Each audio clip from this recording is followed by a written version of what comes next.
જાહેર રસ્તામાં નડતરરૂપ ધાર્મિક દબાણો અને દૂર કરવા માટેની સુપ્રીમ કોર્ટની ગાઈડલાઈન મુજબ વડોદરા મહાનગરપાલિકા એક્શન પ્લાન બનાવ્યો હતો, જેમાં અગાઉ 314 ધાર્મિક સ્થળોને નોટિસ આપ્યા બાદ ધર્મગુરુઓ સાથે બેઠક યોજી હતી, જેમાં સ્વૈચ્છિક રીતે દબાણો હટાવવા સહિતના અલગ અલગ વિકલ્પો પર ચર્ચા પણ કરવામાં આવી હતી. ડેપ્યુટી પ્રિન્સિપલ કમિશનર સાથેની બેઠક બાદ કેટલાક ધર્મગુરુએ દબાણ હટાવવા સહમત પણ થયા હતા. વડોદરા શહેરમાં અગાઉ કરાયેલા સર્વે મુજબ રોડ રસ્તા પર નડતરરૂપ 393 ધાર્મિક દબાણ મળી આવ્યા હતા, જેમાંથી તબક્કાવાર કાર્યવાહી થતા હવે 314 ધાર્મિક સ્થળો રહ્યા છે. આ દબાણોને સ્વૈચ્છિક રીતે હટાવી લેવા તાજેતરમાં જ પાલિકા દ્વારા નોટિસ પણ આપવામાં આવી હતી. ત્યારે ગુરુવારે પાલિકામાં ડેપ્યુટી કમિશનર કેપી જોશીની અધ્યક્ષતામાં ધર્મગુરુઓ સાથે બેઠક યોજવામાં આવી હતી, જેમાં નડતરરૂપ દબાણોનો દસ્તાવેજો સહિતના પુરાવા અને વિકલ્પો અંગે ચર્ચા પણ કરવામાં આવી હતી. આ બેઠકમાં પાલિકા દ્વારા ધાર્મિક આગેવાનોને 3 વિકલ્પો આપવામાં આવ્યા હતા, જેમાં સરકારની જગ્યામાં નડતરરૂપ દબાણોને સ્વૈચ્છિક રીતે હટાવી લેવા, તદુપરાંત ધાર્મિક દબાણ અને અન્ય જગ્યામાં સ્થળાંતર કરી દેવું. જ્યારે ધાર્મિક સરકારી જગ્યામાં હોય પરંતુ નડતરરૂપ ન હોય તેવા કિસ્સામાં સરકારના નિયમો મુજબ સૂચિત કરાયેલા દંડ ભરવા સહિતની કાર્યવાહી અંગેની જાણ પણ કરવામાં આવી હતી. પાલિકાએ આગામી 6 મહિનામાં દબાણોને હટાવવા અંગેનો એક્શન પ્લાન બનાવ્યો છે.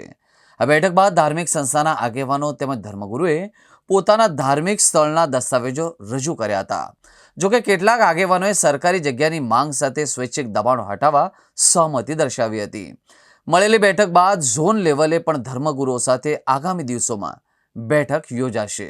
આજરોજ ધાર્મિક દબાણો માટે જે સરકારી જમીન અથવા તો કોર્પોરેશનની જમીન ઉપર જે ધાર્મિક દબાણો છે તે બાબતની એક સમીક્ષા બેઠકનું આયોજન કરવામાં આવ્યું હતું.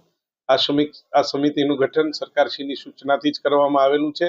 તેમાં પોલીસ વિભાગના વડા, ઝોનના વડા, રેવન્યુ વિભાગના અધિકારીઓ આ બધા આમાં હોય છે. જે 393 જેટલા દબાણો જ્યારે આઈડેન્ટિફાઈ થયા હતા એ ક્રમશઃ રીતે આપણે દર મહિને સમીક્ષા કરવામાં આવે છે. હાલ 314 દબાણ રહેલા છે.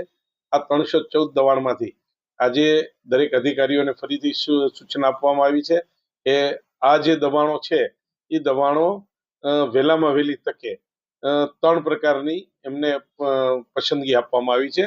આઈધર તે લોકો સ્વૈચ્છિક રીતે સમજૂત થઈ અને દબાણ દૂર કરે.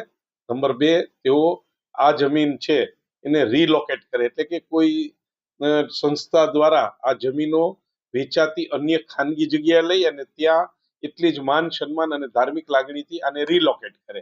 અને ત્રીજો કે જ્યાં સરકારી જમીન ઉપર કોઈ હાલના સંજોગોમાં એવું લાગે છે કે ક્યાંય નડતરરૂપ નથી પરંતુ જગ્યા સરકારી છે, તેવા કિસ્સામાં તેઓને દબાણ નિયમિત કરવા માટે જે સરકારશ્રીની સ્થાયી સૂચનાઓ છે તેનો દંડ સહિતની રકમ ભરી અને એમને મોકલવામાં આવે. આગામી દિવસોમાં આનો પ્રતિસાદ હકારાત્મક રીતે પડે તેવું લાગે છે. તેના ભાગરૂપે આ જે મંદિરના સ્થાપકો અથવા તો ધાર્મિક સંસ્થા જોડે જોડાયેલા લોકો, ધાર્મિક વડાઓને પણ આજે બોલાવવામાં આવેલ હતા કે જે આ મંદિરોનું સંચાલન કરતા હોય છે એમને પણ સમજૂત કરવામાં આવેલ છે અને તેઓને પણ ઝોન કક્ષાએ ફરીથી એકવાર ઝોનના અધિકારીઓ જોડે બેસી અને આમાંથી કઈ શક્યતાઓ થાય કે જેથી નામદાર કોર્ટની સૂચનાઓનું પાલન પણ થઈ શકે, લોકોની લાગણી, ધાર્મિક લાગણીઓ પણ ના દુભાય અને દબાણો બી દૂર થાય, આ પ્રકારની વ્યવસ્થા કરવામાં આવી. જે અડચણરૂપ છે તે માટેની રેગ્યુલરાઇઝ કરવા માટે અત્રેથી પણ ભલામણ ના કરી શકાય. એવા કિસ્સામાં સમજૂતીથી પેલો દ્વાર ઈ રહેશે કે સમજૂતીથી લોકોને, કારણ કે લોકો સાથે સ્પર્શતો વિષય છે કે દબાણનો વિષય છે એ આમ જનતાને સ્પર્શતી બાબતો છે, તો તેની બાબતે સમજૂતીથી આવા દબાણો દૂર થાય તે પ્રકારની વ્યવસ્થા ગોઠવવામાં આવશે. એમના ધાર્મિક વડાઓ જોડે એકવાર મીટિંગ કરી અને ત્યાર પછી એની આગળની સ્ટ્રેટેજી નક્કી કરવામાં આવશે.